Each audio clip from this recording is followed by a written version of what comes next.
Welcome back to another episode of Funjelah. If you can't tell by my red shirt, it's the Valentine's Day episode. Look at me on brand.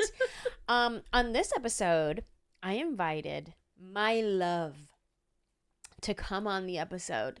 And we were going to just share gratitudes of what we were grateful for about each other. And then we start off real strong with a good marriage counseling session. I think you guys will really enjoy being a part of our discussion on how we communicate with each other and our MADtitudes with each other of our 14-year marriage. But it actually was a really great conversation, and we end up sharing some gratitudes that we have about each other. We do a fun trivia, a love-themed romantic comedy trivia that's fun. And we have a really great conversation in this theme of love, marriage, relationships, arguments, communication styles, like all of that kind of stuff. So it's a really great episode. And if you haven't already, subscribe to everything. Follow us on social media. Go leave us a review on Apple Podcasts. Go to YouTube, subscribe, like, comment, engage with us. And tell everybody why you love this podcast. It's really helpful in getting the word out about our podcast. And also, if you want to call and tell us what you're grateful for, Danielle, tell them the phone number. Yes, please call 747-300-5380.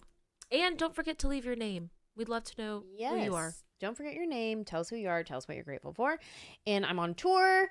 Coming up, my family reunion tour. Get your tickets. Go to Anjelah.com. Get your tickets. Come and see me out on the family reunion tour with my whole family. To clarify, I'm the only one telling jokes, but my family will just be there with me. And enjoy this episode of Funjelah. I was just saying, don't have an Instagram video playing on the table.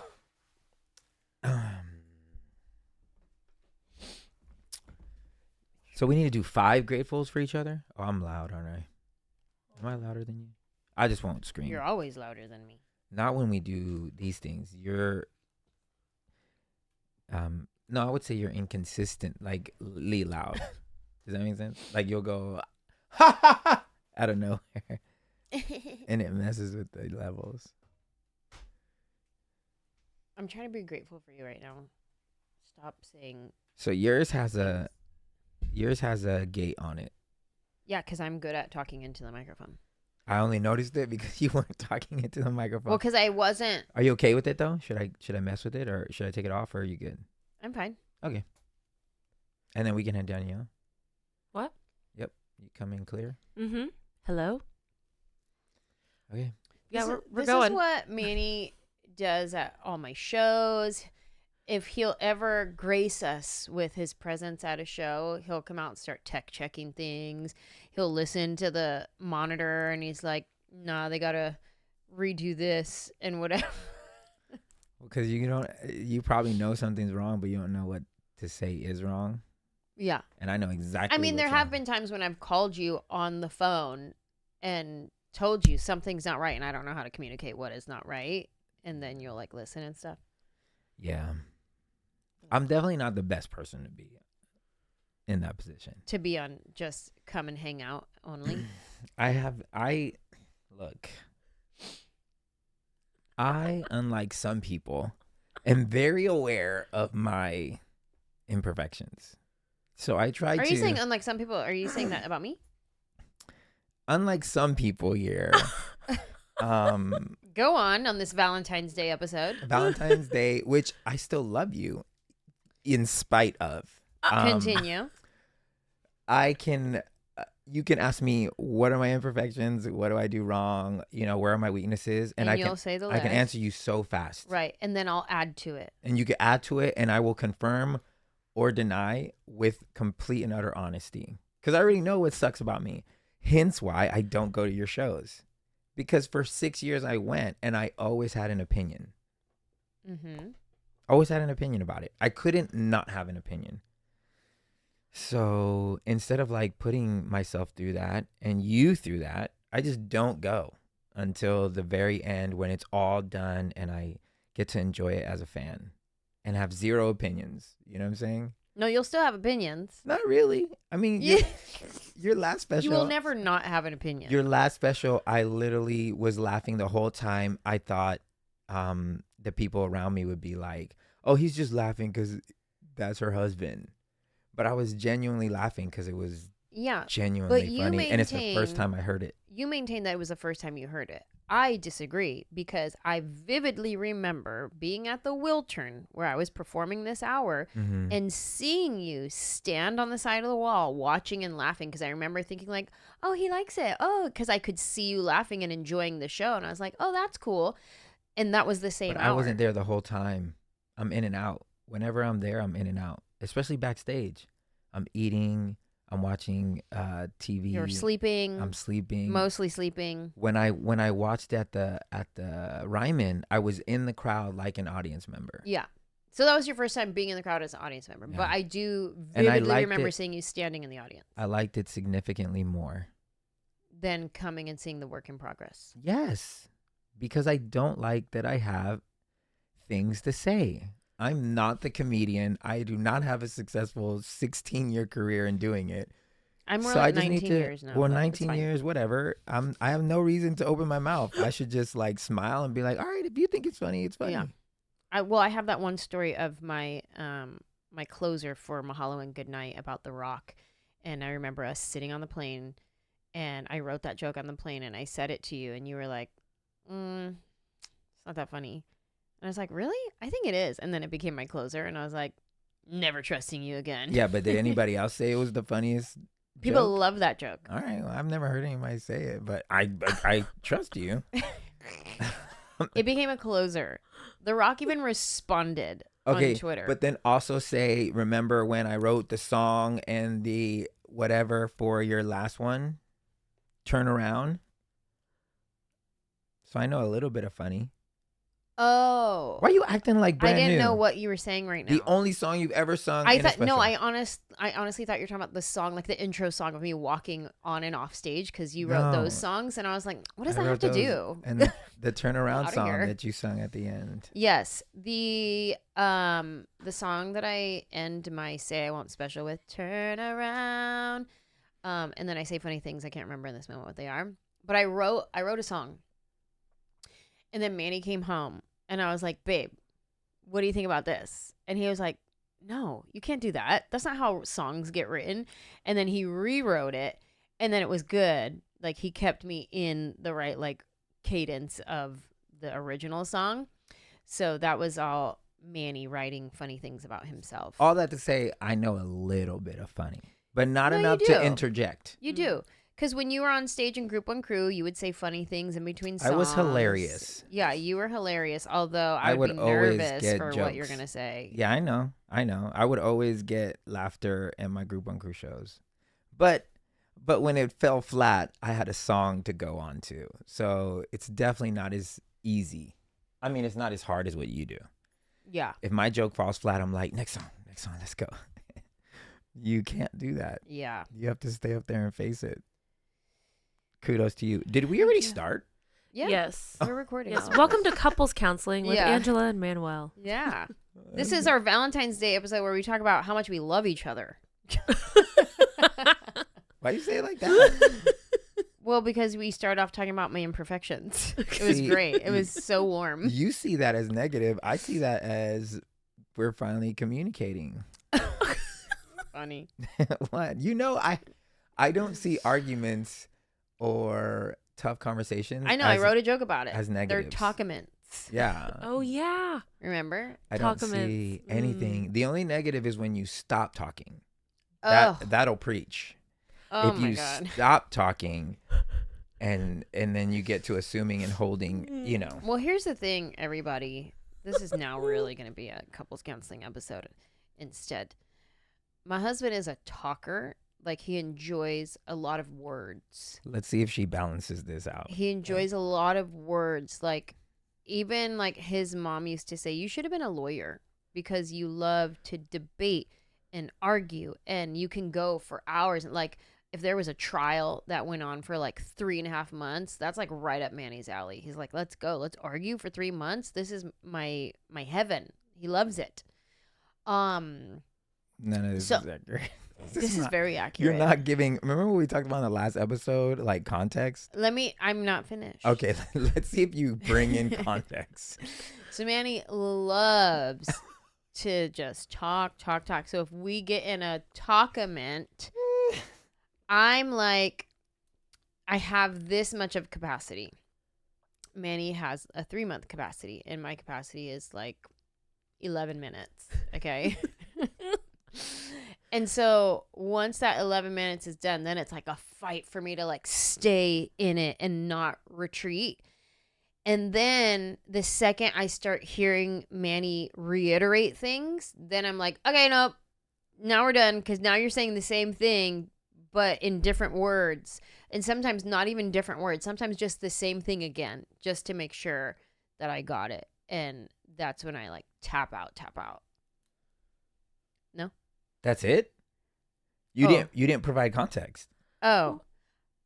So what you did I was like, no, I think it was there, maybe. No. Like, you guys, okay. Okay, what? This Go. is very, ladies, if you're listening out there, that is not context. Okay, what's context? All you did was point out from your perspective what happened without addressing what you do within that conversation. Okay, what? Okay, so you didn't address that you check out on every conversation that isn't what you would like to talk about.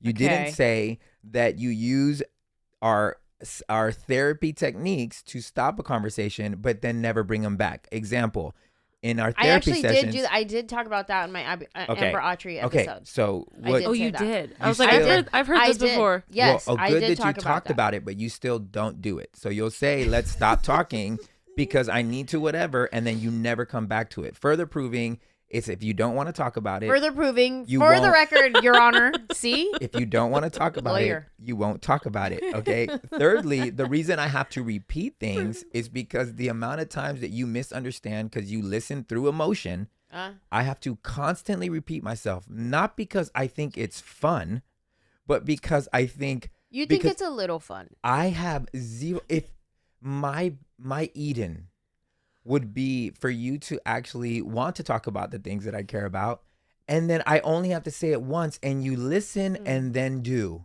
That sounds so familiar. Who does that? You do that. I do that, don't I? Because You're real I'm good at that. I'm that a was grown-up. actually one of my gratefuls that I was about to get to. I'm a grown up. I'm a grown up and I'm capable. That and was one of my gratefuls. When I said I do, I actually meant. Should this be your MADtitude then? This will be your MADtitude. I mean, no, this is a list of stuff, but this is context of why I have to repeat myself. It is not because I don't enjoy arguments. Our conversations rarely start in arguments.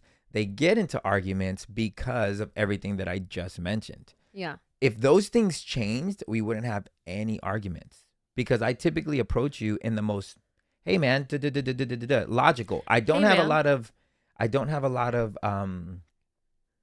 empathy in what you would call processing or giving you the room to process. Because, I always told you, I think that just means procrastinate. I think you like push down the road of what you're supposed to do and what you're supposed to do. You just push it down the road. Mm-hmm. So that does bother me. And that is the one thing where I do admit that I get real like, So is that your MADtitude? Which one's your MADtitude? If you had to pick one MADtitude. The one that, well, right now, you don't provide context. Okay, then not providing context is your MADtitude. 100%. Okay. Because it's like, it's such a misrepresentation of what actually happens. So not providing context is more of a MADtitude than the actual doing of... Because it encompasses all of that. All of what you're doing, you're leaving out for the audience. You only present yourself in the best way and me in the worst way. Whereas I can say within conversations, I have to repeat myself because there's a lot of times you check out before it even hits 11 minutes. Yeah. I apologize. I'm sorry. You're not apologizing. Yes, I am. In front of everybody, the world to see. This is a genuine apology. I don't believe you. This is the love episode. Why would it not be a genuine apology? Oh my gosh. I apologize. Stop. I wished I was more like you. No, it's not like you can't be. You just have a choice to make. Yeah. No. Do but- not say you wish you were more like me, because that is also one of my weaknesses.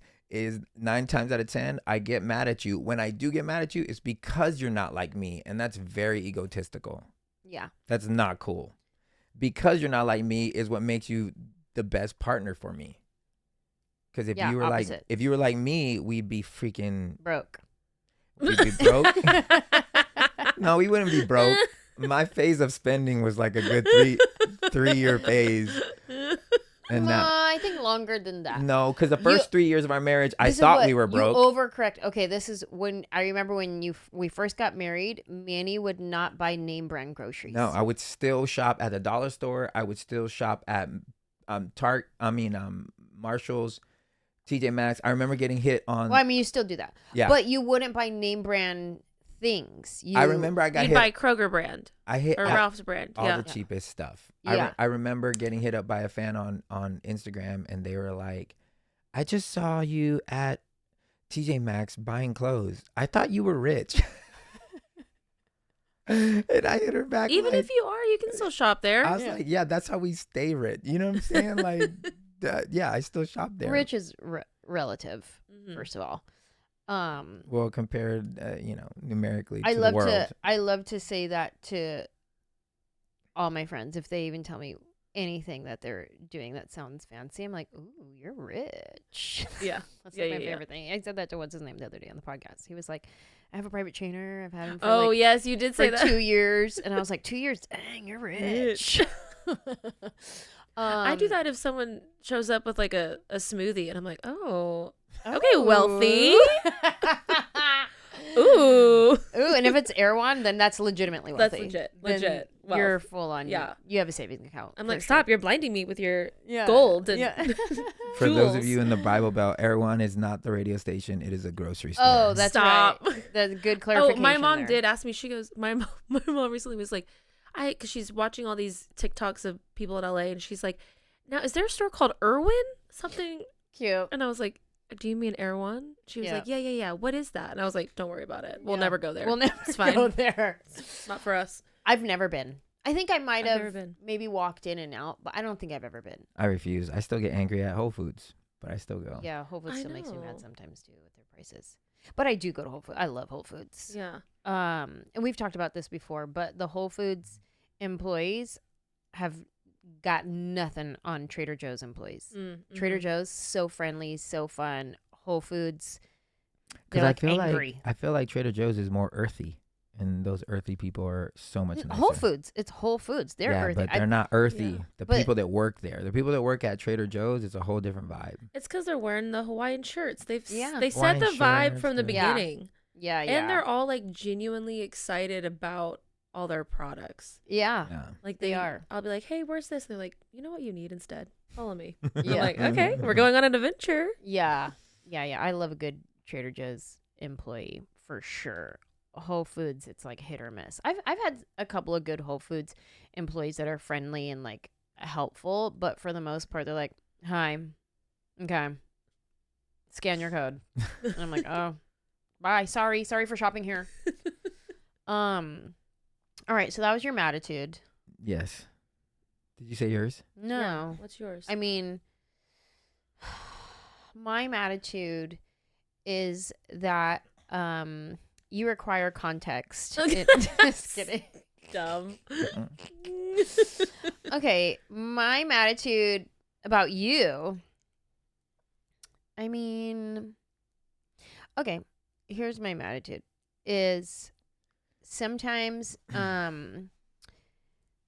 you don't realize how passionately you talk. Nostrils, face, passion, I realize tone, it. volume, and then when you go back and replay what you said, you're like, babe, all I said was, are you gonna do this? And like you replay yourself in like the coolest, softest tone. And I was like, nah, you need to give yourself like 75% more passion to that. That's my attitude. That's my attitude. When you That is so bad because A, that does not happen all the time. B, I've acknowledged it a long time ago and completely have but you worked still on it. do it. But then again, context. Okay, babe. A lot of times when you reiterate what I said, 95% of the time you add an insane amount of attitude that I don't even talk like. I'm adding the attitude because you took away so much of it. So Okay. I'm trying to find the happy medium. Like it could be, this is the sentence, right? Let's just make up a sentence. It's, why did you put this here? Simple. That's how he'd be like, babe, all I said was, why did you put this here? Mm-hmm. But really it was more along the lines of, why would you put this here? I don't be like even that. talk like that.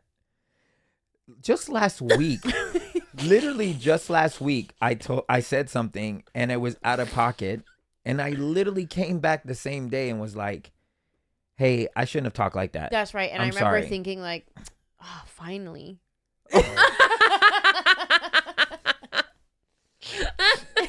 This is again improper context. You don't need to tell me I said something a certain way. Once I Yeah. acknowledge it, I come back and I say sorry, and you don't have to get it out of me. It's different. You do that sometimes. We live two different lives. You You do and that I. sometimes. We live two different realities. But you still can be mad at that. Yeah. I'm Sure. mad. No, and I get mad at myself too for saying things in an improper or unkind way.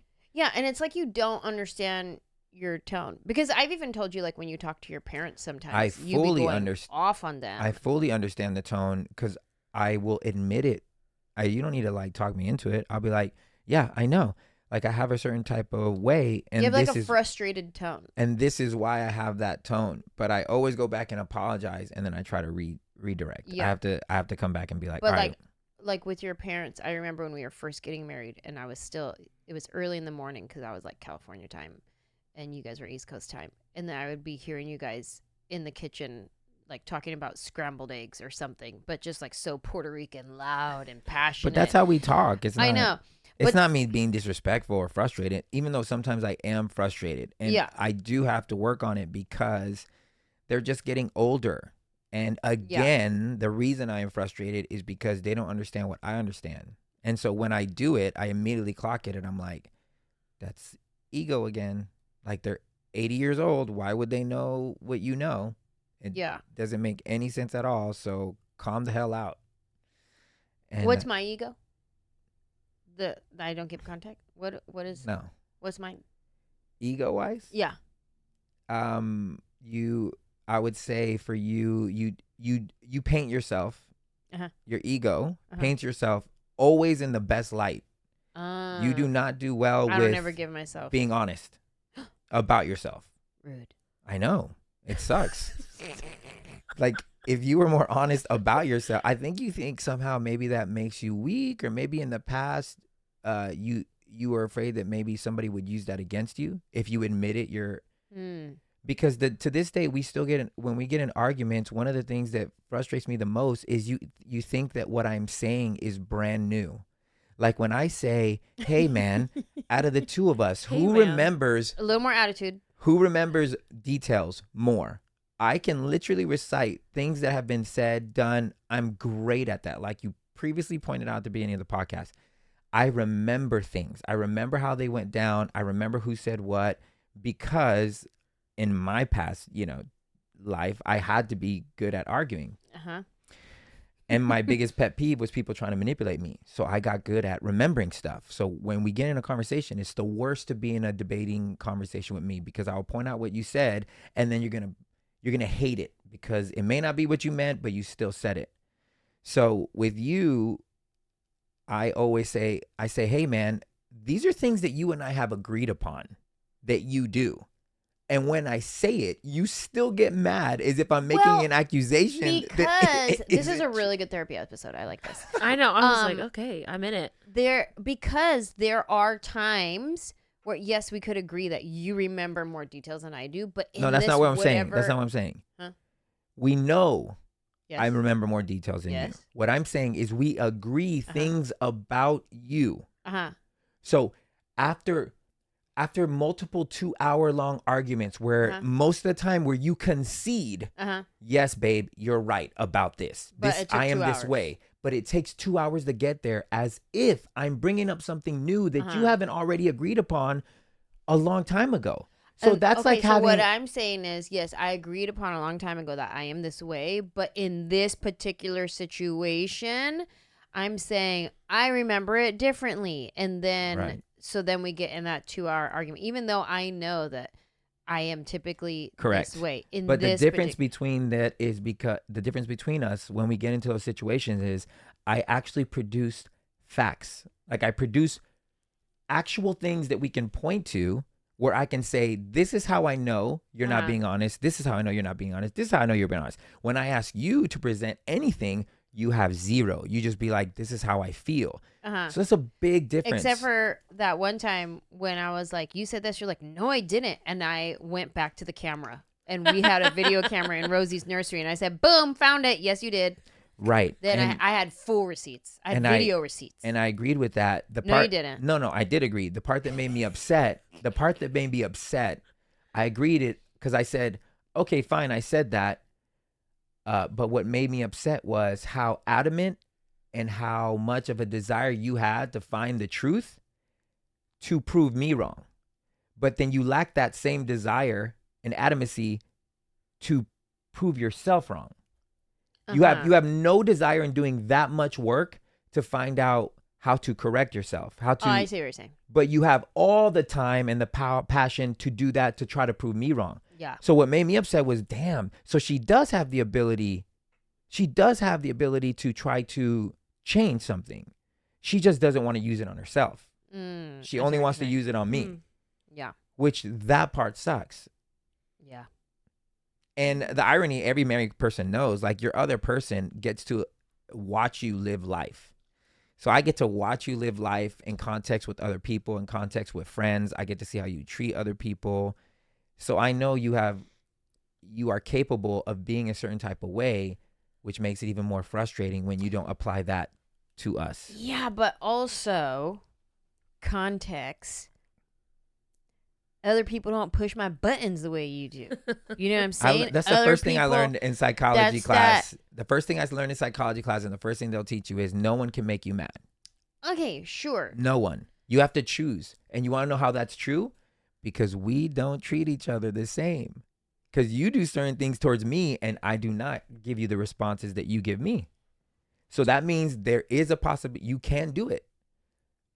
I choose to not treat you the same way. Yeah. Because I could literally do, and that's one of the biggest things in our relationship. I'm always like, man, you'll never know what it feels like because I don't do this to you. Yeah.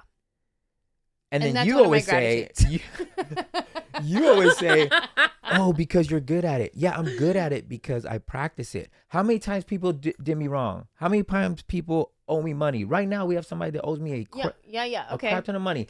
And how do I treat these people afterwards? How did I treat so-and-so's husband when he was out there effectively just trying to kill my career? I had to practice that all year long. You saw me practice it. Like when I want to just go off, I had to practice being like forgiving and kind, even when somebody was trying to be my enemy, because I knew A, it's the godly thing to do. B, it's going to create a better character in me. So I've done it multiple times. So you're just a better person than me. No, that's not what I'm saying. That's not what I'm saying. I'm saying you have it in you to be better. You just have to choose to be better. I am loving this conversation because I witness this on a regular basis, these types of conversations, and now so do you guys. Everyone else can hear what I hear when I come over to the house. What are your thoughts, Danielle? As your resident single person, I think cool. You're glad you're single? No, but it is fascinating to I don't know, I think like, am I gonna have these conversations someday? I mean, of course, yeah. Yeah. I think it's inevitable for anyone. And the reason I can say it with such calmness, like there's no anger in my voice. It's because my wife has way more better than, like, her better and her good that comes with the relationship eclipses these things that I'm talking about. This is the episode I thought we were going to have right here. Yeah. It eclipses, which is why I can talk about it in such a calm tone, because deep down I know, yeah, but she's genuinely a good person. She genuinely loves me. I wish these things more so for her, because I always know that there's another level to her on a personal side, which then would make my life a lot easier, like for sure, because then I don't have to have these certain arguments. But I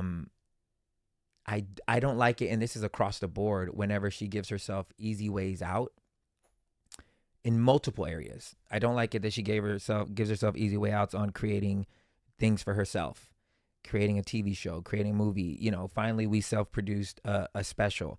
Like things that I've been saying since we got married that she was capable of. She doesn't think she's a great writer. I'm like, yeah, but you done wrote 6 specials that people come to, so you obviously can write. You know, because you don't know a format of a TV show doesn't mean you can't write a TV show, because you can write it great and then have somebody else put it in the correct format. Right.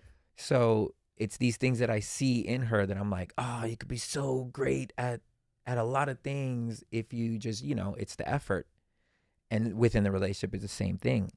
Like, I'm like, man, you could get this and this would benefit you. But I genuinely think that it's one of those things where you're just like, I don't know if it's past trauma. Again, I don't like giving too much credence to that, but you don't like, it's like you're protecting yourself. Because if you started really admitting I'm wrong here without somebody having to argue you into it, then it would be a sign of weakness, or without somebody like waterboarding me into you're wrong. Yeah, which is not pleasant. I mean, I get a kick out of watching you guys have these conversations, just because I know you love each other at the end of the day, and it's like you've created such this open space to say all these things, knowing that the other person's not just gonna walk away or just be like, oh, forget it, I'm over it, I'm out, and like give up. Like, I can tell that's not what is gonna happen. And I think I'm someone who also argues a lot and finds myself in, I'm very opinionated and finds myself in heated conversations just with my family and stuff. And I know that that's what I'm looking for in a partner, is someone where I'm like, okay, let's talk this out. Let's get everything out, but no, we're still going to fight for each other at the end of the day. The only way that works is there has to be an element of you that is okay with being wrong. If that doesn't present itself within the conversation, then it's like, I think that's where people start giving up hope, and they start like desensitizing, and then that's like the beginning of like the end. Like with her, as much as it whatever, like before it would take a long time for her to come back and be like, okay, I was wrong. Now it's a lot more quicker. So I do know that, okay, she isn't like void of like reality, but now as we progress and get more mature, I keep using that word mature because I feel like love has to mature. And if you do not acknowledge your weaknesses, then you don't feel like you have to change, which is one of her biggest cruxes, is like she can't acknowledge it or won't acknowledge it, which is why she doesn't work on it. Because why would you work on it if you don't think there's anything wrong? But if you acknowledge that it's wrong because your other partner is obviously pointing out so many instances, yo, this isn't cool, this isn't cool, this isn't cool, then you won't work on it. That's like you looking in the mirror and be like, I look perfect, but you know you're out of shape, or everyone else knows you're out of shape, but you're like, I look perfect, I don't need to go to the gym. No, sir, everyone else sees you, and it's like, you got muffin top, like you got to go to the gym, like you need to work that out. But there's just this oblivious like nature of like, no, I'm good. So you won't really ever feel like you got to go to the gym or watch what you eat. None of that. So within relationships, if all you do is fight to be right, which I used to do, especially at the beginning of our marriage, it doesn't progress you as a human or a better partner, which if you really want to be a better partner, it works against you. So it should be your enemy, like that desire to just be right. And then B, it doesn't move the relationship forward, which again, if you want to be married, it's like, why would you shoot yourself in the foot like that? I want to be married till I'm old, and I want us to be so successful in our marriage. I want Rosie to grow up and be like, damn, my parents are so freaking in love. So to me, tell me how to get better so I can get there the fastest I can get there, so that there'll be way less things to complain about me. And that's why I move so fast. But that's also why I desire her. That one part I do desire for you, because I know what's on the other side of that. You know? Do you ever remember hearing your parents argue growing up? Not really. I know they do, and I've seen it more now as an adult. I think when we were younger, they sort of kept it, like if they did, I think they did it in a separate room and worked out their issues. I don't, as a kid, I don't ever, I stand by this to this day. I don't even have a single memory of my mom ever yelling. I can't even picture my mom yelling at anybody or anything or anyone. And my dad is a coach, on the other hand, so heard that plenty of times. But I see them get in like little tiffs now, but they're not, I've never seen them argue and thought, oh, this is a cause for concern. Yeah. Like they're arguing because,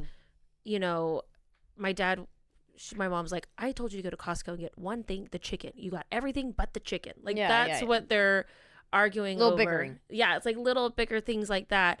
But then, and I've seen it too, where like they'll have those things, and then my dad or my mom will just be like, okay, well, then let's just go out to eat for dinner or something, or they just like move on. And it's, I don't see any of their tiffs as concerning or as, burying a hole in their chest that's going to explode later. And I think the people in my family who have the biggest arguments are me and my dad. That's you with each other? With each other, yeah. Because we're the same person. That's what I've noticed. The older I've gotten, I was like, oh, the reason we're butting heads is we're the same person. Mm-hmm. And so I think that's where we run into things, because I'm thinking, well, you obviously think like me, so why aren't you doing it this way? Why are you doing it differently or something? And that's the key. See, like, why aren't you doing it this way? Like, that's the one thing that I love that God showed me, was that 9 times out of 10, I think with everyone, the reason you're upset with your other person or the person you're in a relationship with is because they're not you. Mm-hmm. And that is utter ego, because what you're really saying is, you know everything, you do things the best way, your way is the right way. Mm-hmm. Why aren't they doing it like I want them to do it? Mm-hmm. And once I understood that, now it became the number one enemy in me, which is like, I don't want to be that. I don't want to be the person that thinks that he is the standard for all things, because knowing all my imperfections, knowing how many times I mess up, it's like, I am not that.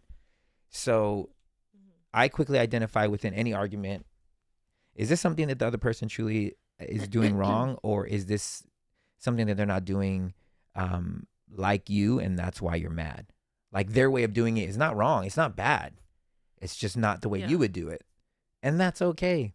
Like, so if you can quickly acknowledge that within your relationship, then you would let a lot more go. Mm-hmm. But if you have that just strong desire to be right, you're not letting anything go. Because I used to be it. I used to be like, this conversation doesn't stop until there is an acknowledgement that I am right.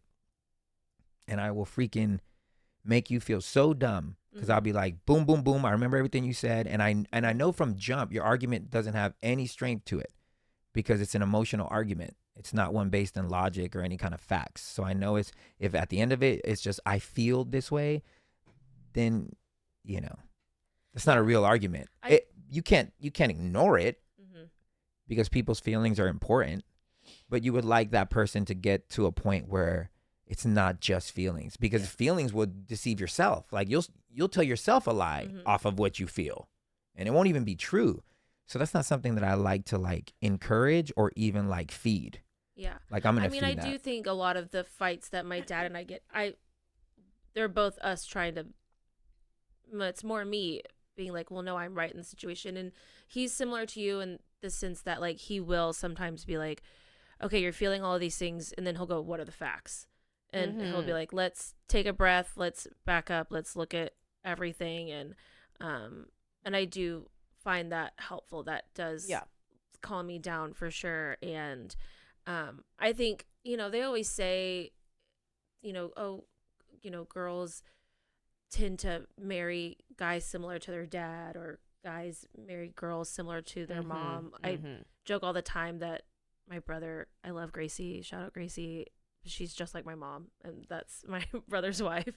And so I do see my dad as like I look up to him for everything, and like totally, I'm like, when I'm looking for a partner, I'm like, my dad is the standard. And I see the way he treats my mom, and the way that he helps me with issues that I'm having, or my siblings are having, or my mom is having, and the way that he treats my mom. Like, they could be in a big fight about something, but he's still gonna go fill her car up with gas, and he's still gonna be like, hey, I heard your brakes were squeaking, I'm gonna change the brake pads for you, like, without even like her having to be like, hey, can you fix this? He'll just go and fix it.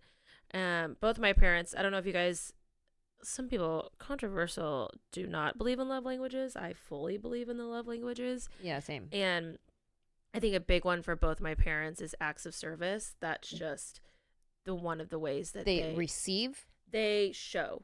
Okay. They show their love, I think, is through acts. My mom is always just, oh, here, I got this for you. Here, I did this for you. Oh, I cleaned the bathroom, or whatever. Yeah. Like, and that's the way I think my dad, I don't think he knows that, honestly, but I see it. That's how he shows my mom love. And then quality time is another big one for us. But,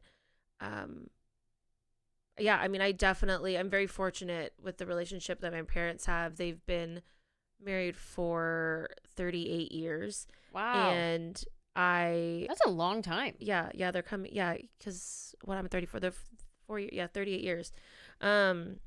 My grandparents, who are still alive, they've been married for over 50 years. And so I just look at their relationship, and I look at my parents, and I kind of contribute that a little bit to why I'm still single at 34, is that I'm like, I'm looking for that. And I haven't found that. I haven't come across that yet. Yeah. And I was like, that's something I'm willing to hold out for.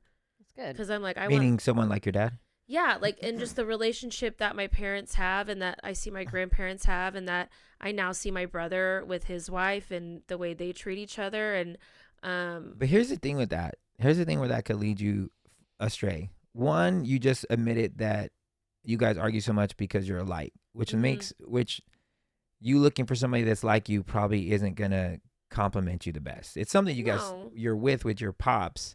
Yeah. And then secondly, but not so much that, but the way that he treats the women in his life. But here's what I was going to get to. Secondly, he had to grow into that. Sure. They didn't come like that. So you're like looking at somebody's 20th step. Yeah. And then trying to compare it to whoever's first step. Like, that dude who may not look like your pops now can easily look like your pops in 10 years. But you have to give the opportunity for them to grow, because your pops and your mom had to learn each other in order to then be able to even know, oh, she needs this, he needs this, It sure as hell didn't start like that on day one. No relationship does. It takes a learning process. So I would throw all that away and just look for core values that seem to be consistent within somebody's character. Yeah. Haven't found that yet either. Which to me, is the willingness to be wrong. Like, that's such a big thing, because that speaks to humility. And that lets you know that even if it takes them a while to come back to it, it lets you know that this person is moldable. Like, life is going to come at them, and they're not just going to be that thing that just sticks there and be like, even though the world is showing me that I'm wrong in every way, shape, or form, I'm still right. Because they're not. Yeah. They have zero ability to. Which is like a miracle that you gave me a chance then, because I was very much like that in the beginning. And if we would get in an argument, or I was annoyed, I didn't know how to communicate feelings yet. Like, I was in therapy since before him, but relational communicate feelings, like, this was all brand new, because I didn't really have many serious relationships before Manny, and we moved so quickly. We met in August. We were engaged by Christmas Eve, and then married the following June. We hadn't even known each other a year yet.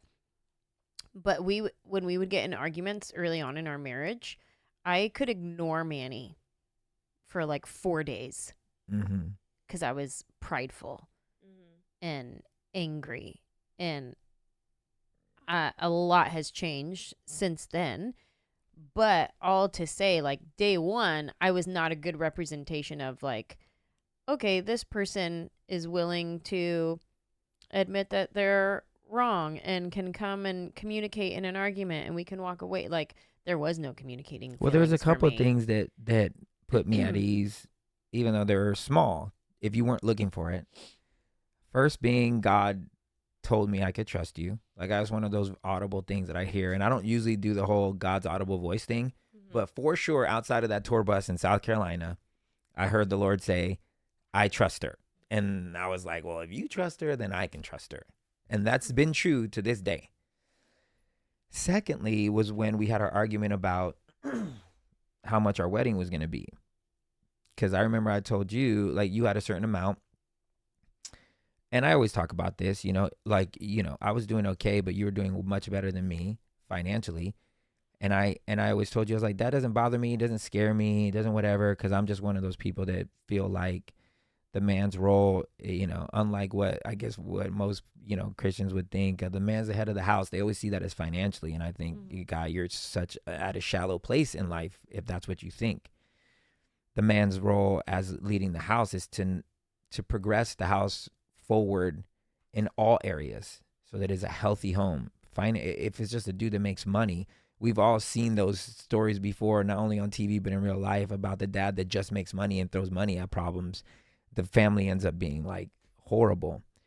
But I remember telling you, I was like, that's too much. And I don't think that's good. Because like Valentine's Day, I think weddings are a business that is monopolizing romance, just like Valentine's Day. And I'm very anti all of those things. I hate it.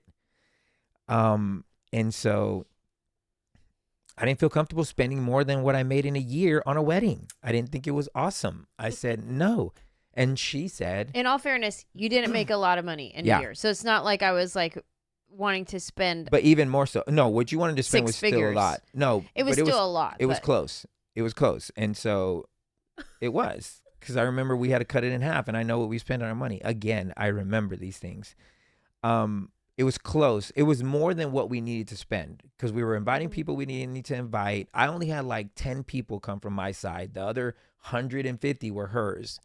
And so it was very much a stressing point because I was like, as long as you don't make money a thing, like as long as you don't think subconsciously or even consciously that you can make decisions because you make more and just unilaterally steamroll me, like we should be fine. And this was the first time that she showed her butt when she was like, well, this is what I put aside, so this is what I'm going to spend. And I was like, oh, I told you I wouldn't marry you. And we didn't talk for like 3 days in the middle of our engagement. I was like, I'm not marrying this chick. No way. Thank you. I'm out. And then when we did talk on the third day, she came back with the revised budget that cut it in half. And it was still a lot. It was still what I made in a year. But the fact that she compromised, I was like, oh, okay. It's a hard road to get there. I think she'll get better at getting there.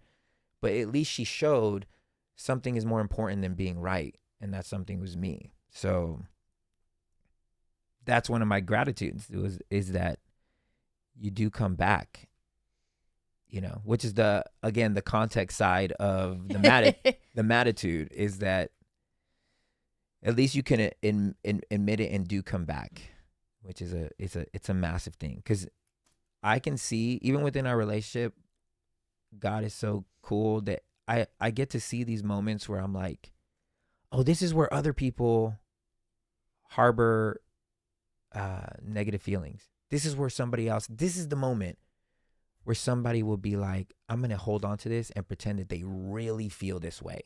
Because there's been times where she's done stuff where I'm like, I can't believe it. And I have these internal conversations. Man, this is how she really feels. She doesn't care about me.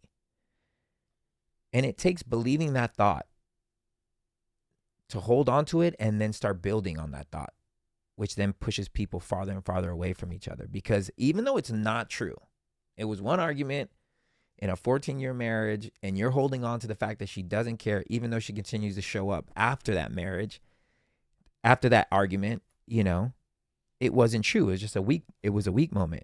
So I do well with throwing those away, like throwing those thoughts away.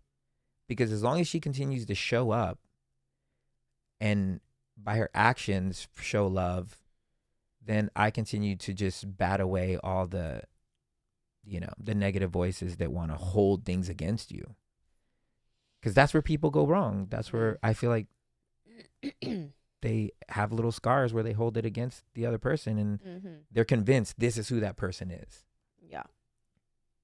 And it's not. Tell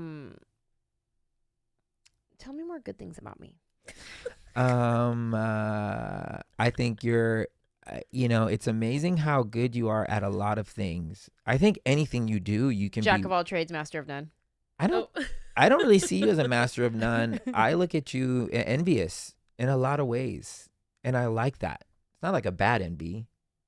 I definitely am not one of those Hollywood husbands that's mad that their wife is doing way better than them.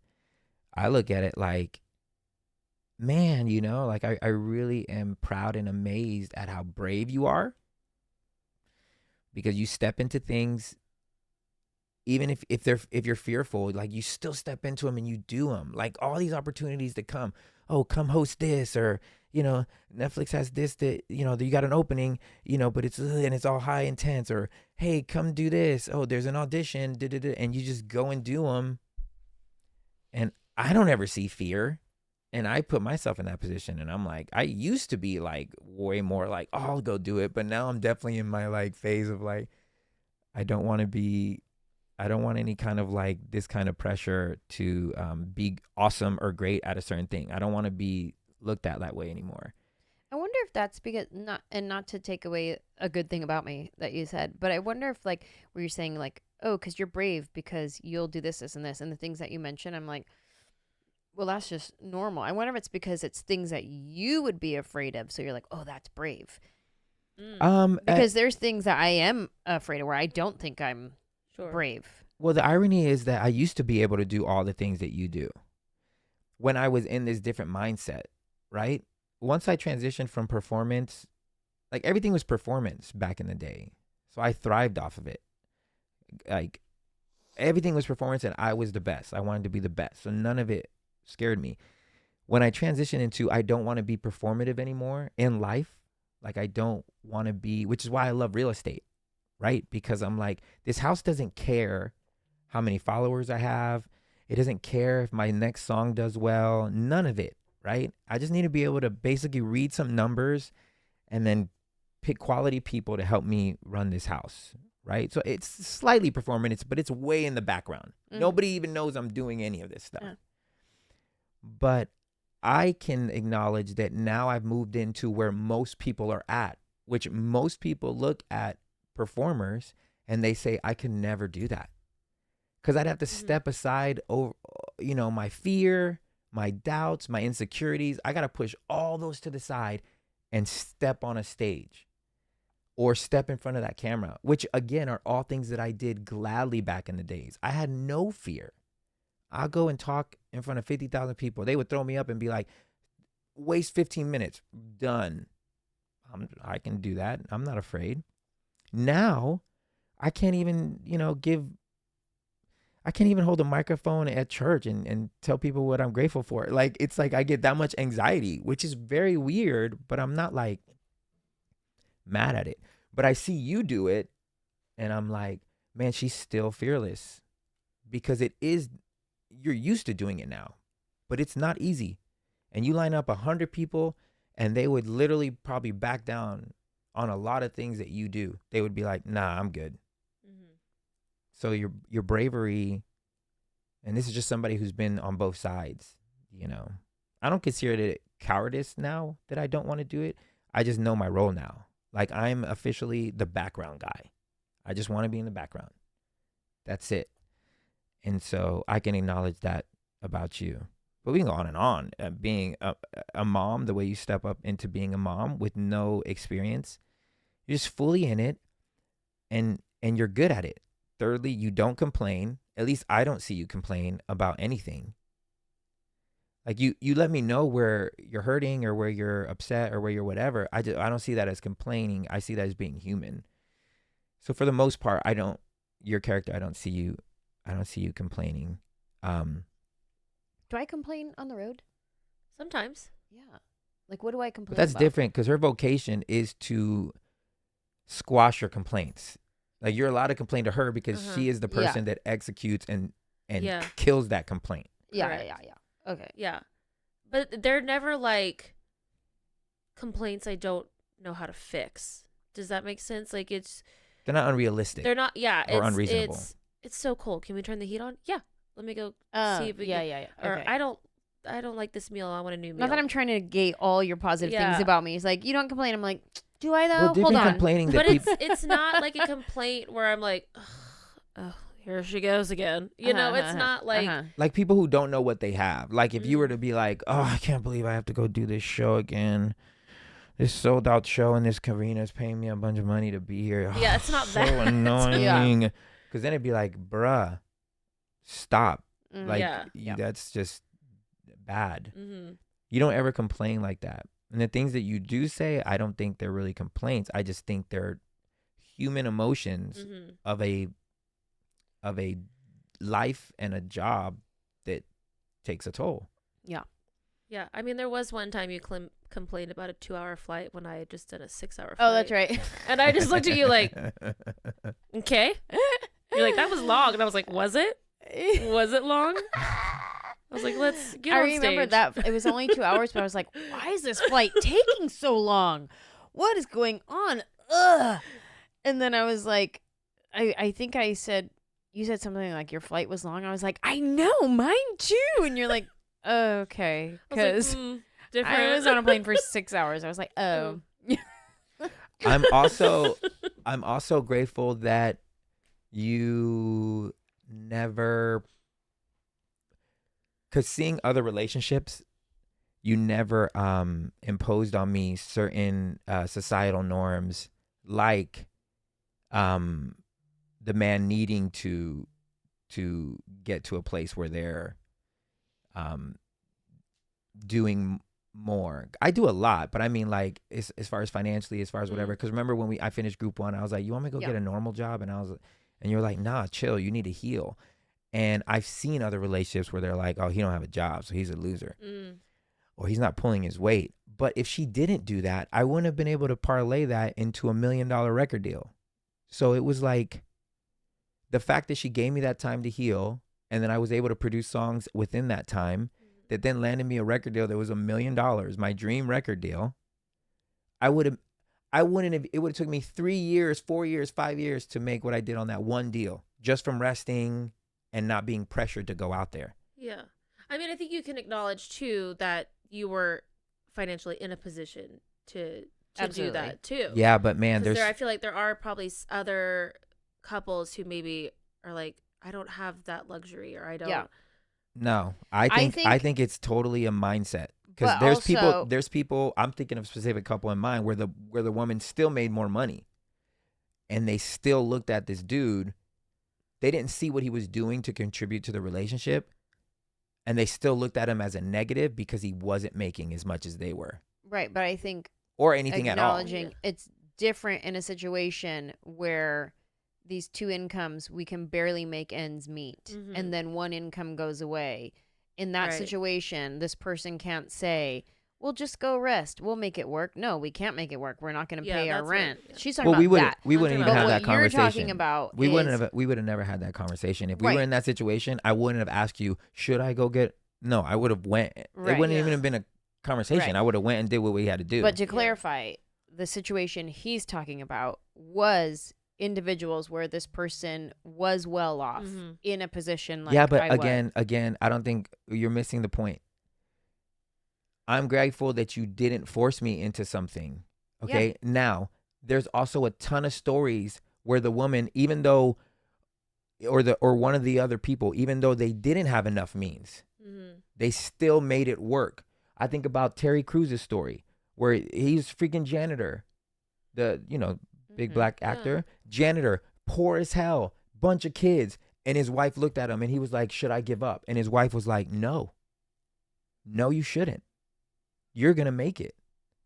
And I remember hearing that because it's the ability to be able to look into the other partner and acknowledge the talent in them or whatever it is that you believe in them. So it's not necessarily about being able to financially weather that. It's about either you believe in them or you don't. Yeah. Either you think they're full of crap and they just want to be lazy, or they really do have a talent that they're good at, that you're like, you're good. It just, the world hasn't found it yet. Yeah. And so it's definitely a fine line of being realistic. And correct. But again, I still think everything can be adjusted. I think everything in every situation can be adjusted. It just depends on how uncomfortable you like to be. You know what I'm saying? Like everything can be figured out. How uncomfortable do you want to be? How much do you want to let go of to make something work? Mm-hmm. That's really the question that you're asking anyone. Yeah. So anyways, that's another thing that I was grateful about you. Okay. Well, I could do some gratefuls about you now. If you want. Well, we've run out of time on this episode. Thank you guys so much. Okay. I always would say, like, well, one, my fear of death. Don't die, babe. Obviously, because I love you so much, and I would say, if you die, I die. Period. But also, I really fully believe that there is no one else like you that one has that much patience for me, that you wait for me still, even like when you tell me something that's bothering you, I fix it right away, and you come back and you're like, okay, I'm not gonna do that anymore, and then mine takes years and you still don't leave me, you still believe in me, you still hold on, trusting that I'm chipping away at my pride. I've gotten much better. I used to ignore you for 4 days, and then now I can come back, give me 20 minutes. I got to go in the room and be mad for 20 minutes, and then I'll come back. I am grateful that you don't give up on me, and you have a world of patience for me. That's one of my gratefuls. Another grateful that I have is that you always think of me. That's like one of my main gratefuls, is you always think about me in what are you doing today? You check in with my schedule before you make your own schedule to see if there's any free time within what I'm doing so that you can be with me. You're always like, what can I do for you? What can I take off your plate?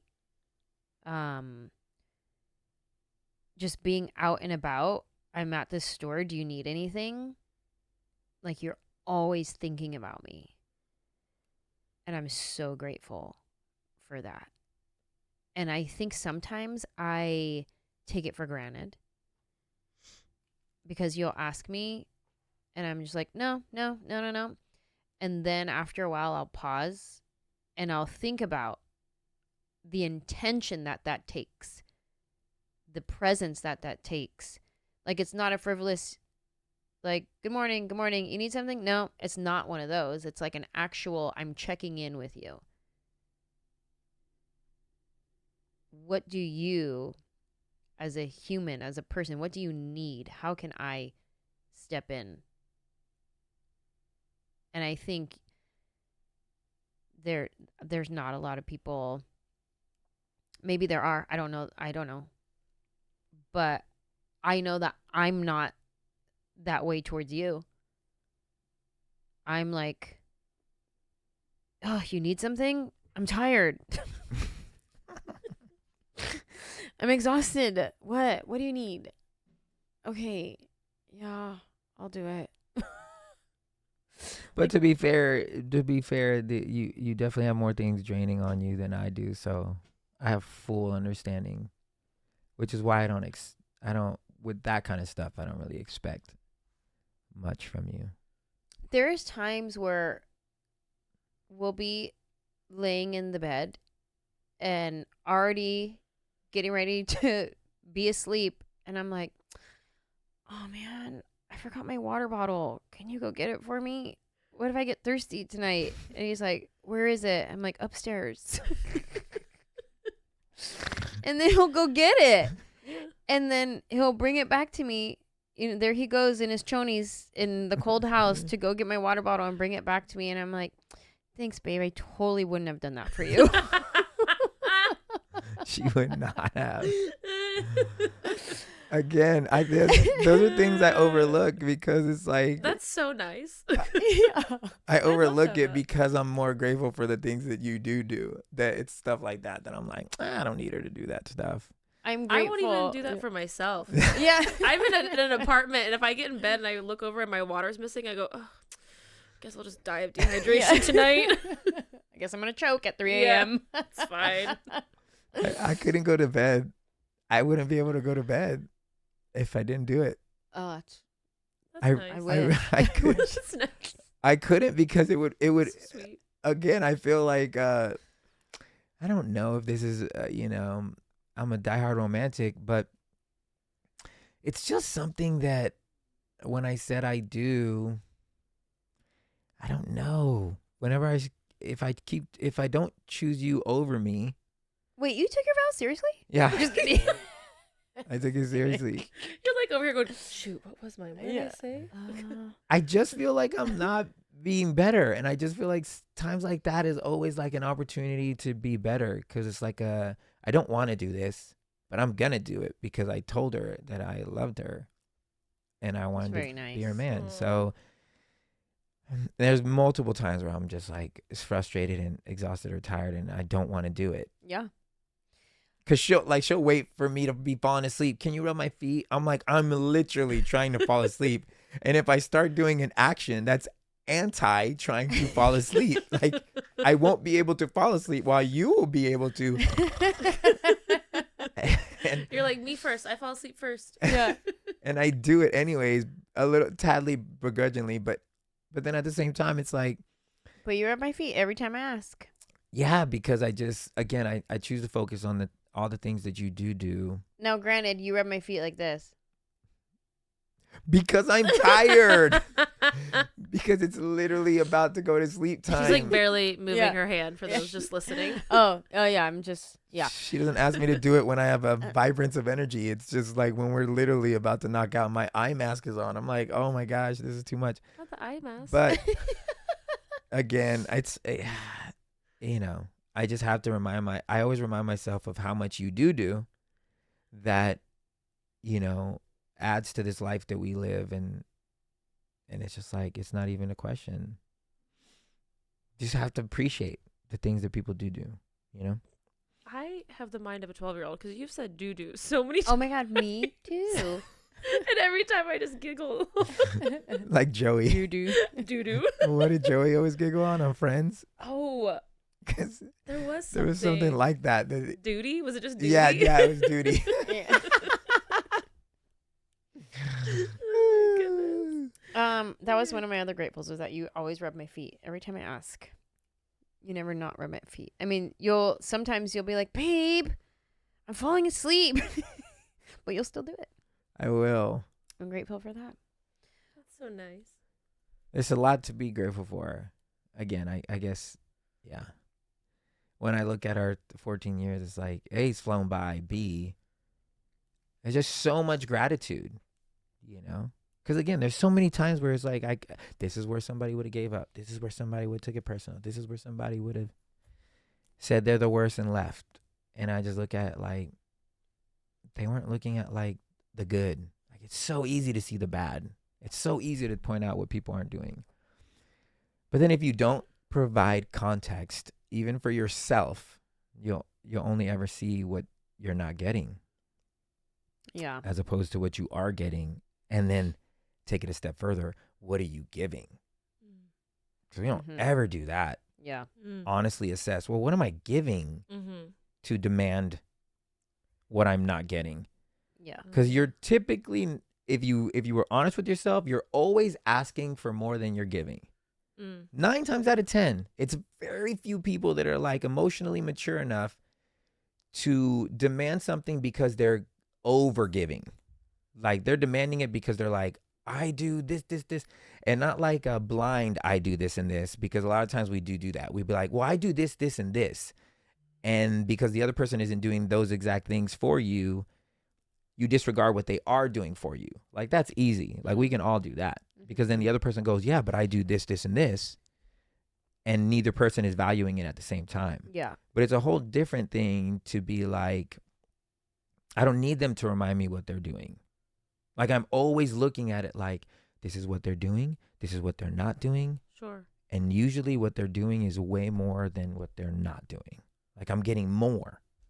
Because you're always going to be in a deficit because one person can't do everything that you want. Like, they really can't. They can't fulfill you like that. But if you're emotionally aware and honest enough, you can be like, I'm always just going to focus on what they are doing and kind of let this trivial stuff go away. I'll still desire it for them and still try to encourage them in it. But it's mainly so that they can become a better person, and that in turn makes our relationship better. I like that you keep saying they, but it's me. I'm right here. No, but I'm speaking to the audience at this point. You know, okay. At the audience who's listening. She is they. Yeah. You know. Hi, it's me. If it's you, you know, you're included in the they, but I'm speaking to them as well. It's that's how I have been able to really like go through this thing, and quite surprisingly, like, okay, cool. Like, it does feel like it's been 14 years has just gone by. And I don't have the statements like I told you before, my one friend that I saw online saying, man, we almost didn't make it. Like, I've never said that. I've never come close to approaching, I don't know if I'm going to make it. Yeah. Not even close. And even if I start down that road, 9 times out of 10 is because of something egotistical or just like bad. Like, just the bad side of humanity, you know, like, not like I want to kill people, but like, you know, the bad side of like, I just want to be out there screwing everything I see. There's so many pretty people out there and I'm not allowed to go have some because I'm married. I wish I could just go, you know, the bad side of you that we all have. I don't think anyone like is away from that. Everyone has that desire to go taste what they don't have. You know, that whole 80-20 rule. You have 80%, grass is but always greener. Yeah, the grass is always greener. So you're always fantasizing or picturing the things you don't have. But it's usually that's like the worst side of you that needs to be fed, and you want those things. It's never like the healthy side of you. So, wow, this was what a Valentine's episode this has been. This has been good. I've enjoyed it. We don't even celebrate Valentine's Day. Yeah, we don't. We're wearing red, so that's our Valentine's. I'm we're on brand. Yeah, I've got little heart earrings. Yeah, I'm anti most holidays that have to do with getting money out of you.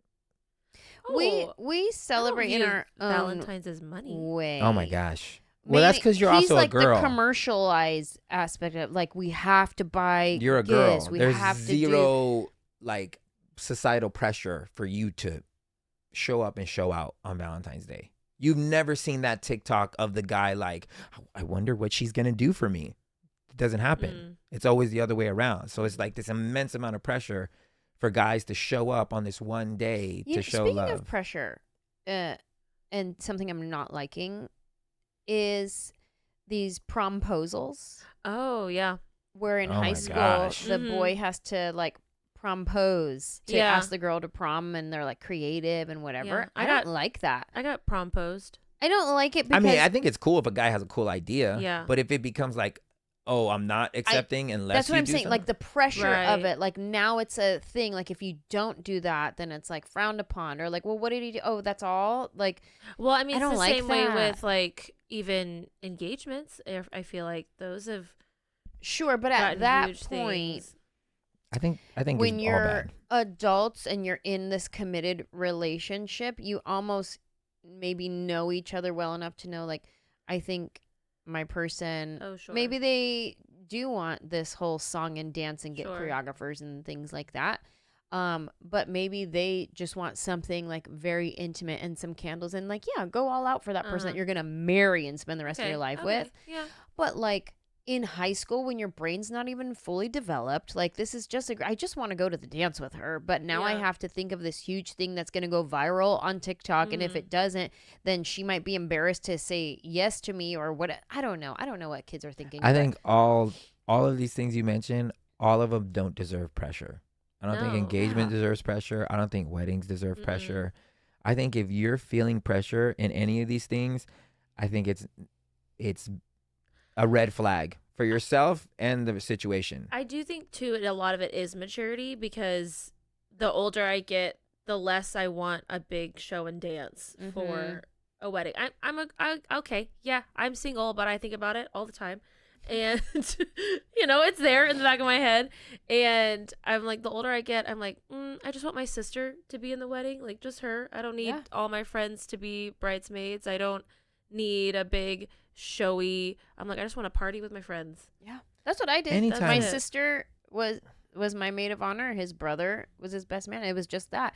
Yeah. Now, we both had groups of friends that were like honorary party. You know what I mean? Like, I took a picture with my closest friends and I had them all wear black, just wear a black dress. Yeah. And then he took a picture with all his closest friends that were like, that would have been his groomsmen, but we didn't have them. We do all the traditional, like, because I didn't want to put any pressure on them. Like, I'm just like not for any.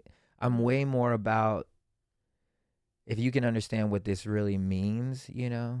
I find it, I don't know, it's a red flag to me. And there's also if you're a man and you're trying to propose and you actually feel like you can mess it up, like really, like this is the type of thing that you're starting, is that you feel like you can mess up a proposal to the person you're spending your life with. If that's the thing, bro, you're marrying the wrong person. If you actually think that they're gonna be like, upset, you messed it up, like it's like, bro, don't get married to that chick, because to me that shows a lot. That means that there's gonna be unrealistic expectations that didn't come from a noble place. It came from society. I have been thinking about this because this is what has been told to me and this is what has been shown to me.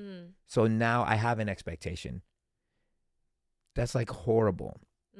But that's just me. So I'm sure that's still going to happen. And I think if you do it out of just like this abundance of just like, oh, I had a good idea, I'm going to try it. And the other person is like, that was a great idea, I could have did with none of it. But what a fun thing to see. Then it's like, cool. Everybody has good expectations. Would you want to be proposed to in like a big dramatic way or like an intimate, like? I love the drama. Choreography, rehearsals. Not so much that, but more in the sense of like, I would love to be proposed to like in front of all my friends. Like if we were having a party or something or he proposed and then it was like, surprise, here's a party. Like I just want to party with my friends. That's all I want. I get asked this a lot too because I go to Disneyland a lot. I'm going to say no. If you propose to me at Disneyland, I'm turning you down. That's for some people. It's not for me. Yeah. I would be so embarrassed. And I'm like, I don't love it like that. That's a different type of love. But I do. Like, I don't mind the public display. I don't mind the, we're at some restaurant or some bar and all my friends are there. And then he's like, I have an announcement, or something. I would love that. I would. I like that we did ours privately because, again. Yeah, me too.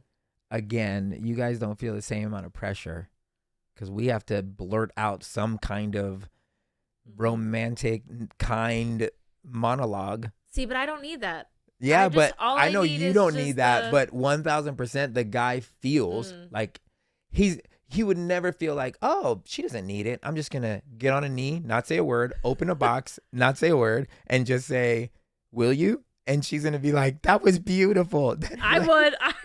I would be like, okay, great.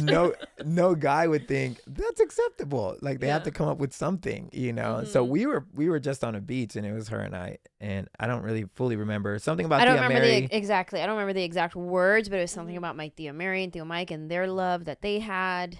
But I don't remember any other words. Yeah, it was breezy and it wasn't too. I'm breezy. Pressure, So I like that. Yeah. Okay. Yeah. I like to. Yeah. Because I do feel like, too, a lot of people put pressure on these bachelorettes and bachelor parties. Oh yeah.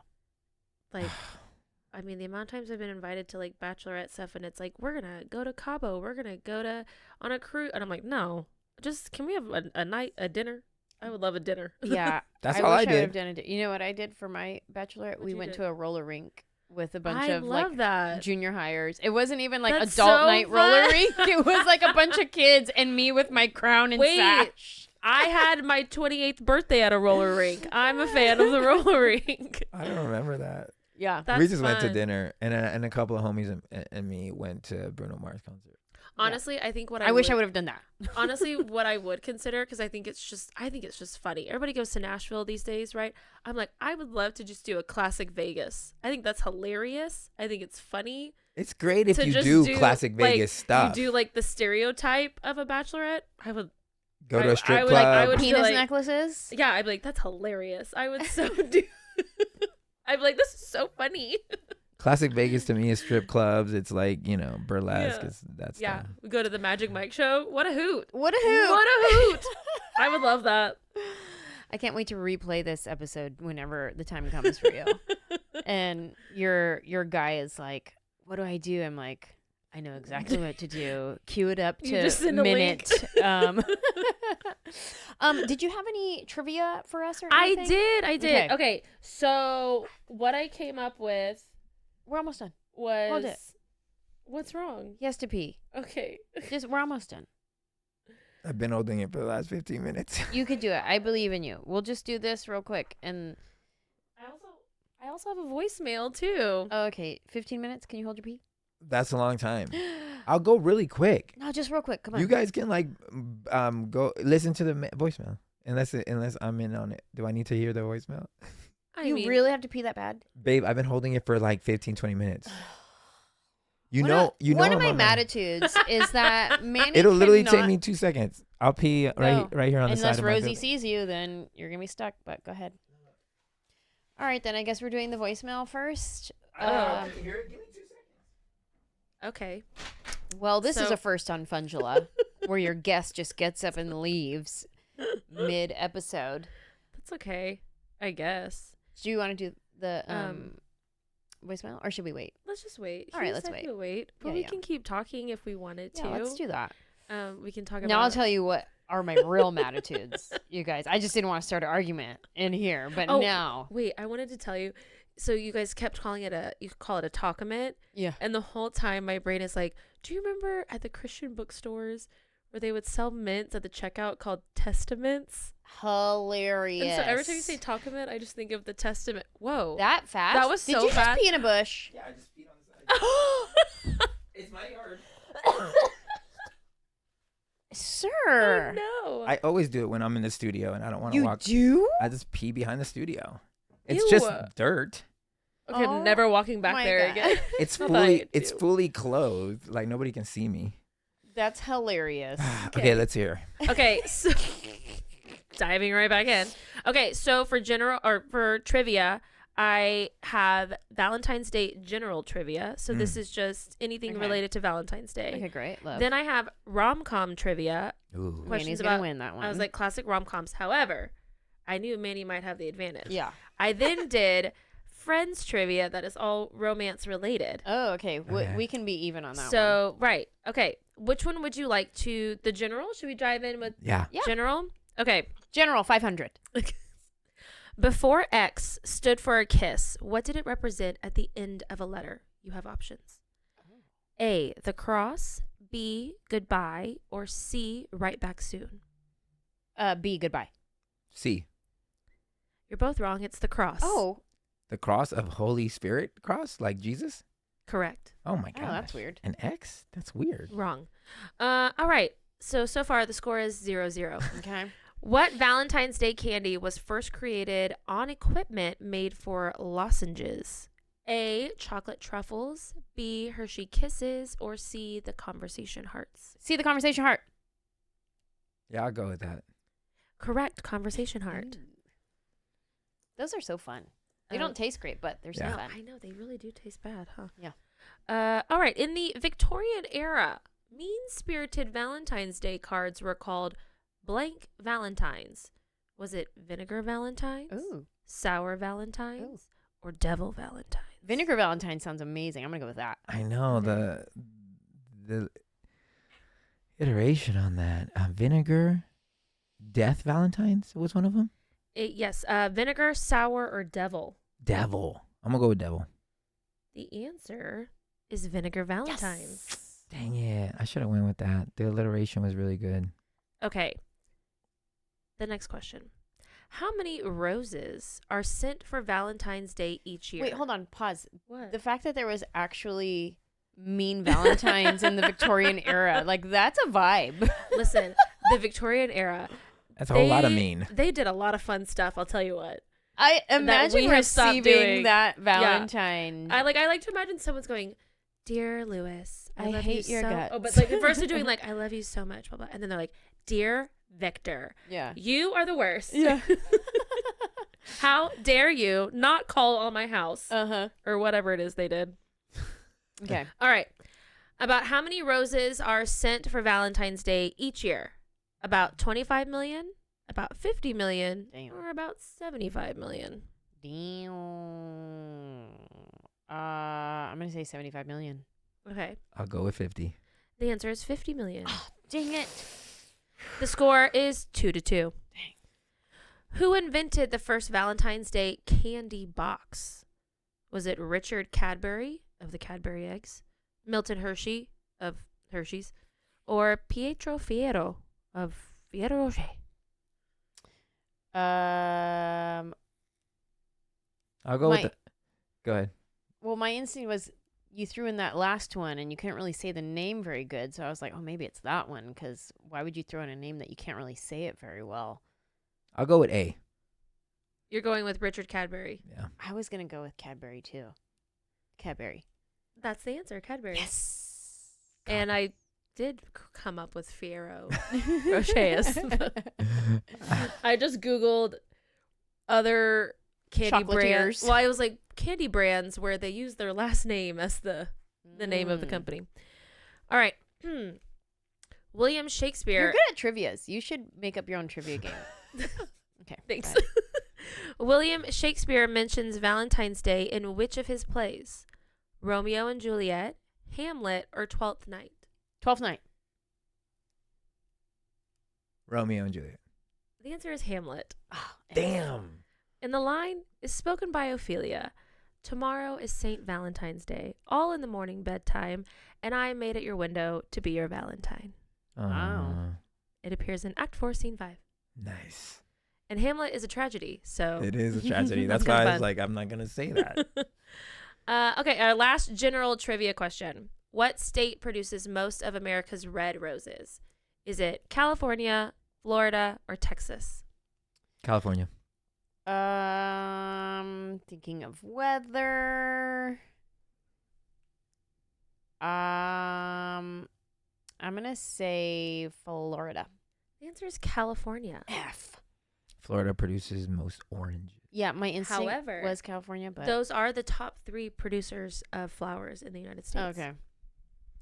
Idiot! I I'm just up. saw Great this in a question. video recently too about But it was California something, producing flowers. But it was something like where California produces like I think 86% of the flowers. Yeah, Like, yeah. They've got the market on it. yeah. Okay. Do we want rom-com trivia or Yes. Friends? Okay, we'll go into rom-com. We'll end with Friends. Okay. Now, I have no idea if either of you have seen any of these movies. All right. But they Well, are he's seen them all. They're classic rom-coms, so Okay. we're trusting the system here. In Crazy Rich Asians, Yep. where did Nick propose to Rachel? At a park, at his cousin's wedding, or on an airplane? His cousin's wedding.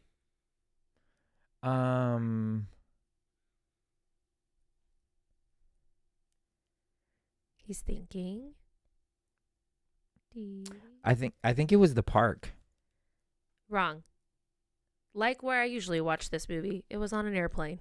Oh, but I thought the airplane just the airplane guessed. was when he went back to get her, like at the end. Like that's where he made his final whatever, but he proposed prior to that, no?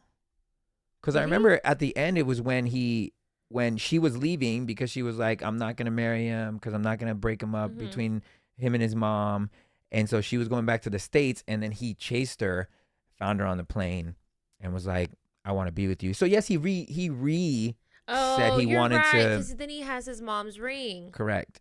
He re-emphasizes, I do want to marry you, but he already proposed before that. Where was the first I think it proposal? was in the park. I think it was. Don't try to. And I don't know if it was a park. I think it was like beach. I think it was like beachside, like where they said that they wanted. Don't try to stump Manny on a rom-com. Okay. Yeah. No points to either side is Okay. what we're going to do. Okay. In the proposal, Yep. Andrew's grandmother gives Margaret a blanket that allegedly has special powers. Mhm. What does she call the blanket? The baby maker? The baby maker. Lucky charm? Gammy's special blanket. The baby maker. Baby Maker. I don't even know the movie.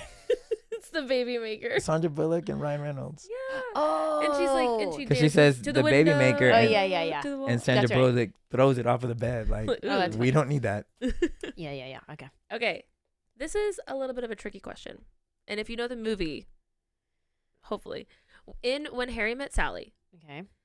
where do Harry and Sally meet for the third time?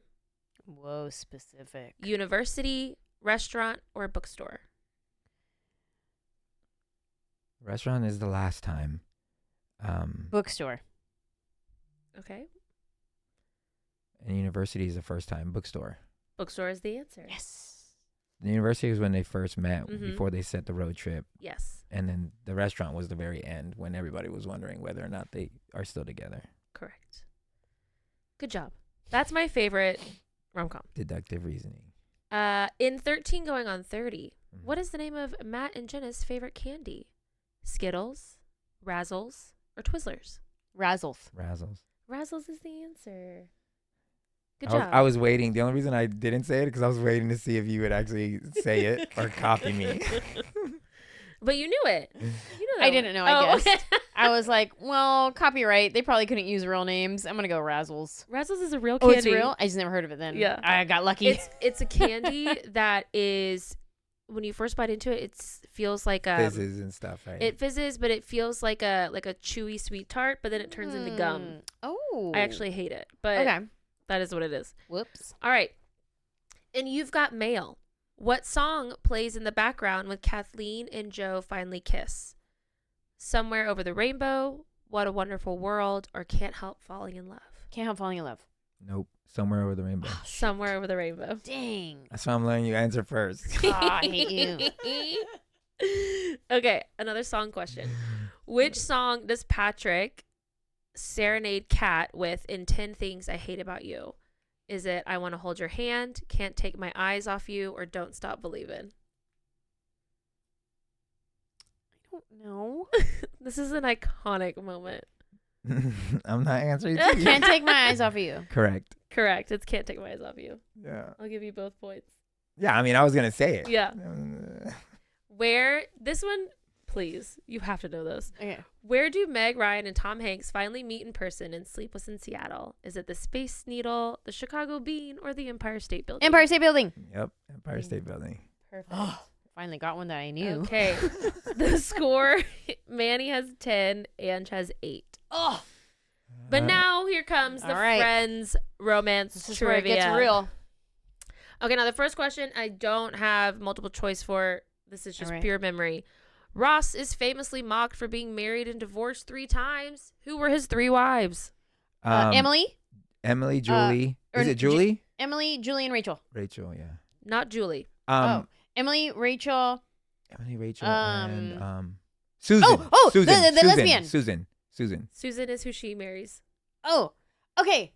The lesbian. Wait. She has a name. Shoot. I can't believe I forgot Fun fact. this. There was a different actress in the first episode. Yeah, and then she Yeah. was true. replaced. Carol. Carol is correct. Yes. I will Dang give the it. point to Angela. Yes. I had to say their names, Susan and Carol. Okay. Who did Ross sleep with when he and Rachel were supposedly The on a copy break? girl. Was it Chloe, Claire, or Caroline? Chloe. Chloe. Chloe is the answer. Chloe the copy Chloe the girl. copy girl. Yep. Don't start copying me now. I knew it, babe. Who does Rachel date after hiring him as her assistant? Ted. Tad the assistant. Tag Jones, Gavin Mitchell, or Joshua Burgeon? It is Tag. Tag Jones. Do you know who Gavin and Joshua are? Yep. Gavin is the Joshua. Joshua. Are you talking about the real actors? No, that's just their character characters. names. Oh yeah, Joshua. But I was like, do you remember their storylines? Yeah, Joshua was the person that she worked. I don't know if it was under or with, but that Ross was super jealous of. And then Gavin was what's his face from My Best Friend's Wedding. So you're wrong about Joshua. Yeah. It wasn't Joshua. Joshua Gavin was her is- client. Oh no, Joshua was the Her good-looking client. one that she kept dressing. Gavin is the one that helps her get the job, right? Yeah. He was the Gavin one was from. the one. Well, Did I get a bonus point? Well, Gavin took her place when she was on maternity leave, Uh-huh. and then she came back and. But he was played by the dude that was in My Best Friend's Wedding. Yeah. Yes, correct. No, who is the one that Ross gets so upset with because she works with him? What is his name? I can't think of it.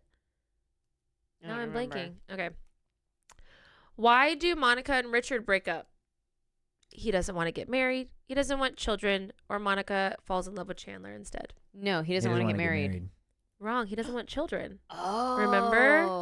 I thought it was he didn't want to get Remember, married. they're dancing at like someone else's wedding, and Monica mentions like all the kids running around, and she's like, "Oh, I can't wait," and he was like, "Oh, I'm done. Like I'm not doing that again." Because he already has a kid. Because he's older and his kids are grown. Yeah.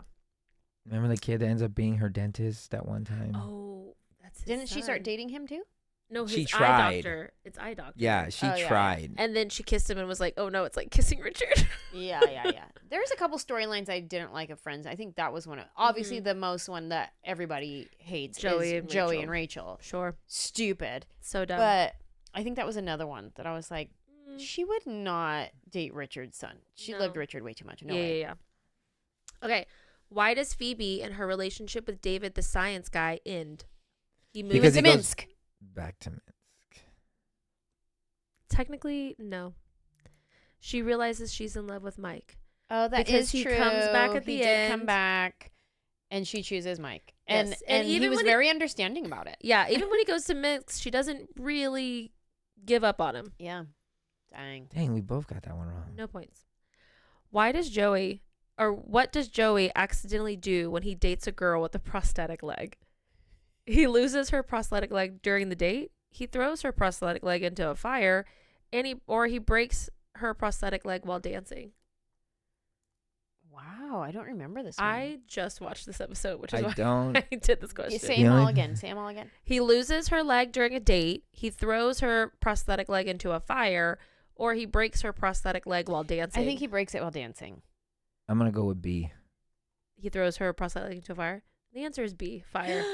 F, I don't remember fire in an episode. That's I would would have for sure remembered breaking his leg during dancing. Because what happens is Chandler meets that girl at the coffee shop, and then Joey's like, "Why does she look so familiar?" And then he goes, "I threw her fake leg." And because then Chandler later finds out she has the fake leg, and then it's like a flashback scene. Okay. Joey was like, Wow, it was dark. I was just trying to set the fire, so I just grabbed what was nearby. Okay. Wait, so what's the score? I'm winning. Manny's gonna win because he has 13 and you have 11, and I only have one question left. Aw, man. But I'll probably get this one But right. I'm gonna ask the question anyway, because I will say this is also kind of a trick question, and I would like to discuss it. Where does Chandler tell Monica he first realized he loved her? When they danced together at Ross's wedding, during their trip to London, after she made him Thanksgiving leftovers? I mean, the first two happened in London. I'm going to say after the Thanksgiving leftovers because they probably fell in love in London, but I don't think he communicated that to her until later. Mm-hmm. It's the Thanksgiving one, but I swear there was another. Isn't there another episode where she says "I love you"? Or Chandler had already said "I love you"? Well, no, because she has that turkey on her Turkey head. Yeah. Mm-hmm. Okay. He says "I love you" in that one. Yeah, that's right. Yeah, that's and the she one couldn't get with- the turkey head off. Yeah, that was the one with all the Thanksgivings. Yeah. Monica says "I love you." Oh, and the one where everybody finds out. Oh. That's right. Oh, okay. That's where I'm getting it confused. Man, well, it's Okay. only fitting that you would win the Again? yeah, Christmas is your favorite, and then rom-coms obvi is your favorite. So And you only got one some of these right. days we're gonna do You only got murdery this. crime show trivia. You only got and the watch score. me just demolish you. You only got close because you answered with me. There were a few that I was like, You well, I'm just- saying it because he's saying it. And that's what you did in the Christmas one too, where even if you Yeah. didn't know it, you're like, Yeah. nah, I'm gonna negate his. Let me just say his. Even though I'm sitting here going, it's wrong. I feel Pick like something I'm else. not good at trivia. I suck at time trivia. Don't go on a game show. Although I will say I've been on 2 game shows, lost both, so I'm not any good myself. What I'm game not good shows? when it's timed, where it's like Oh yeah. time's on the clock. I was on 2 Game Show Network game shows. I was on the short-lived Emo Genius, which was all about emojis. Oh. And then I was on there was another one called like America Says, which was kind of like Family Feud. And that one had several seasons. And it was one of those things where I was on a team of 4. Not that I'm going to blame my team, but I'm going to blame my team. I was at the end, so I was like number 4th to guess. And they would take forever guessing. By the time it got to You me, had 2 seconds. I had 2 seconds. And I'm sitting there going, I know everything. I know all the, just send it to me. That's So funny. I would never do those. I would lose. both. Whenever there's time on the clock, I get to. Yeah. And the Emo Genius one too, I also had a partner with that one. And so, and I felt like I knew a lot of the stuff. So part of me was like, I want to do one where it's just me so I can prove if I'm smart or not. All right. Some technical diffs happening over here. We have a camera shutting off. We have a baby pooping. We have more. Oh, I was just turning off Manny's Oh. camera. Sorry. Lots of things happening right now. So we're going to wrap up this episode. Manny went in to go change Rosie's diaper. We don't have childcare right now, so my brother is filling in babysitting and he doesn't do diapers. So we're going to listen to a voicemail. And if you're listening, if you're watching and you're like, hey, I want to call you and tell you what I'm grateful for, this is how you can do it. Call this phone number. 747-300-5380. Give us a call. Ooh,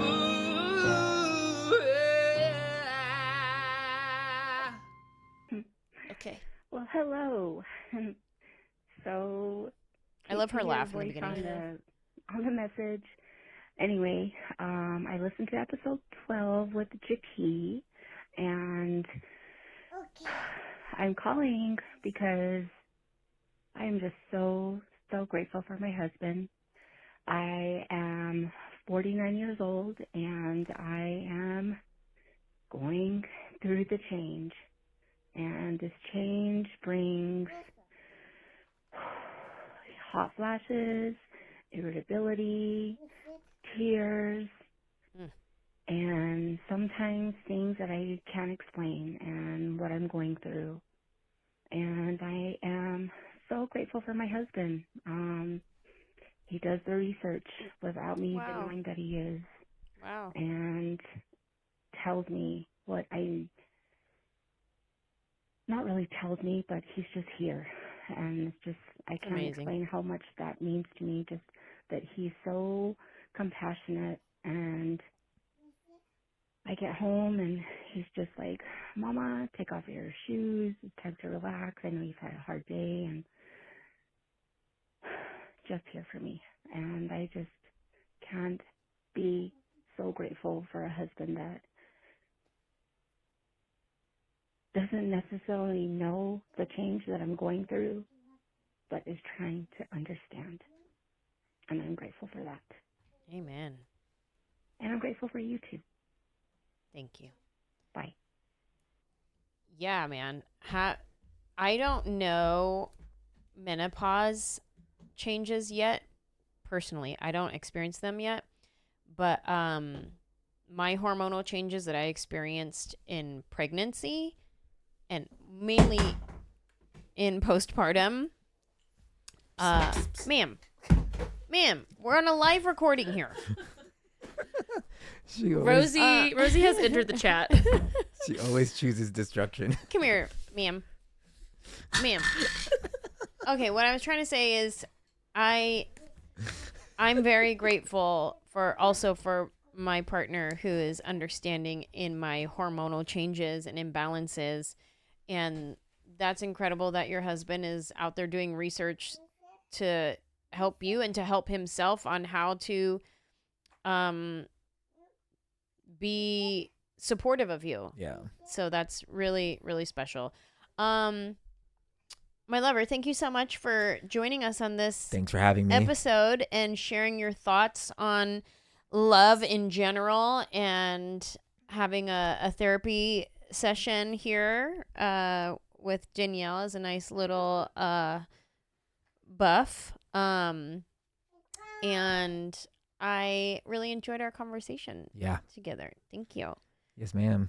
Happy Valentine's Day. I'm upset that you won this trivia, but it does make sense that you would win this trivia. And as a representation of our love, here is Rosie saying, "See you later." Say, "See ya, Rosie." Say, "See you later." See you later. Yeah. Adios. Yeah, good girl. All right. Thanks for listening, everybody. Bye. Bye.